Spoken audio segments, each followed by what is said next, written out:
The Iowa Finance Authority Board of Directors recently awarded $25,000 to the city of Sioux City to support the creation of the state's first homeless court program.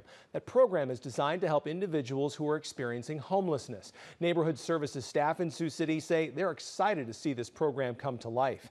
KTIV's Taylor Deckert sat down with members of the group who will help get this first of its kind program up and running in Iowa. She joins us in studio with the story. Taylor? Yes, it's looking like this program won't officially launch for about a year, but right now Sioux City's Neighborhood Services is starting to piece together a plan tailored to the Sioux City community. If the participant completes this program, court cases may be dismissed and fines and fees that were unlikely to be collected may be removed, reducing barriers to housing and employment, focusing on charges that are typically tied to homelessness.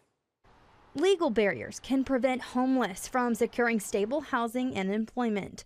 That's where Iowa's first homeless court program comes into play. They have the opportunity to have some of those fines and charges and other things removed. So it's just another way to remove those barriers to housing, get them back to where they can be housed more easily. It'll be the first of its kind implemented in the state of Iowa. We're really grateful for the partnership with the state of Iowa. They're very into finding innovative and different ways and different things to try. Wandershed said there's about 70 of these programs across the United States. The homeless court program is modeled to not look like a traditional courtroom, but will still have a judge. We've seen that it's a very informal process, and so the judge may not be in their robes actually. There is a judge, it's still a court proceeding, but it's supposed to kind of come down to the level of where people are. This program will bring together courts, shelters, agencies, prosecutors, and public defenders to provide a community-based alternative.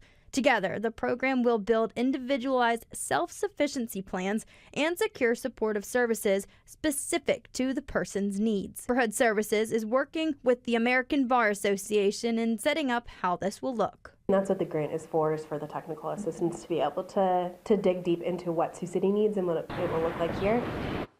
This will be another tool on top of systems already in place here at that office, like the Continuum of Care program that's already working hard towards ending homelessness. Matt?